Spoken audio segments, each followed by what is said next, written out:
of what is non-verbal communication. So let's go!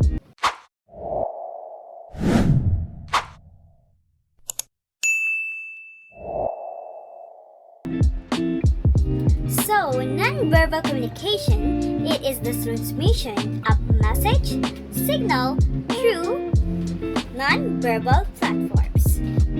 It includes special expression, the tone, and the pitch of the voice, and also the gestures of body language. Kinetic, it is the physical between the communicators, that is proxemics.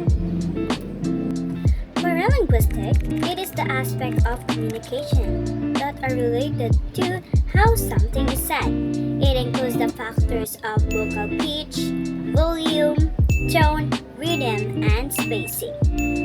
So, the example of paralinguistic in nonverbal communication, it is someone is speaking quickly and high pitch might be perceived as excited and nervous, while someone who is speaking slowly in a low voice might be perceived as a calm or a sad. Next is kinesics. Kinesics, it is refers to the body movements and gestures such as facial expression, hand movement, and exposure. Kinesics can be used to convey a wide range of emotions and meanings, such as happiness, sadness, anger, and agreement. The example of kinesics, that is surprise, confusion, outrage, shock, and embarrassment. Next is proxemics. Proxemics, it is refers to the use of personal space in communication. It is also different cultures have different norms for personal space, and invading someone's personal space can be seen as a rude or aggressive. The example of proxemics is standing close may indicate extremacy, while maintaining distance may signal formality and discomfort. Next is whistling. Whistled languages are fascinating linguistic systems that use whistling to evolve speech and facilitate communication between individuals. Unlike free associative whistling, which may be done for music, attention, or simple messages to animals, whistled languages have specific structures and serve as a means of conveying information. Next is sign language. Sign language, it is a visual means of communication through hand signals, gestures, facial expressions, and body language. It is the main form of communication for the deaf and the hard of hearing community. Okay, so why nonverbal communication is important? Well, it is served as important role in conveying meaning.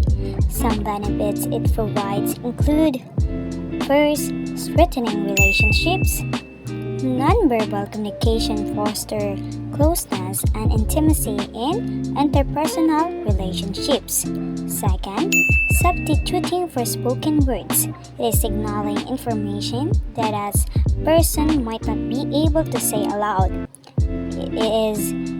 Can be helpful in situations where a person might not be heard, such as a noisy workplace, or in therapy situations where a mental health professional can look at nonverbal behaviors to learn more about how a client might be feeling. Third, reinforcing meaning.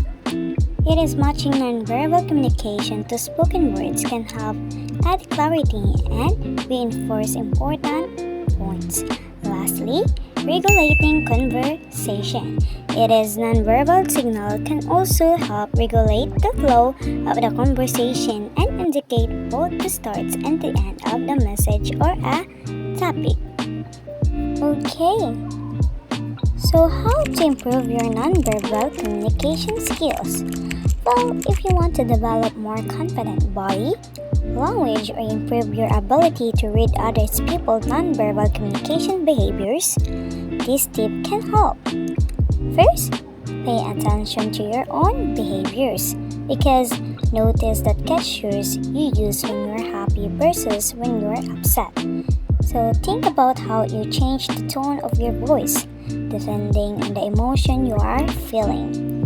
And be aware of your own nonverbal communication tendencies is the first step to changing the ones you wanted to change. It can also give you insight into how you're feeling if you're having trouble putting it into words. Second, become a student of others. It can also be helpful to consider how others around you communicate non-verbally.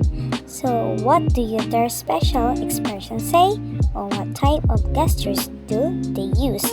Becoming familiar with their non-verbal communication patterns. The third one, look for incurrent non-verbal cues. You say that you are fine, then slam cardboard doors to show that you're upset. This can give those around you mixed messages. Or maybe when someone is speaking with you, they are saying yes while shaking their head no. This is another example of incongruent behavior. Both can be sign of feeling a certain way but not yet being ready to admit or discuss it. The fourth one, think before you act.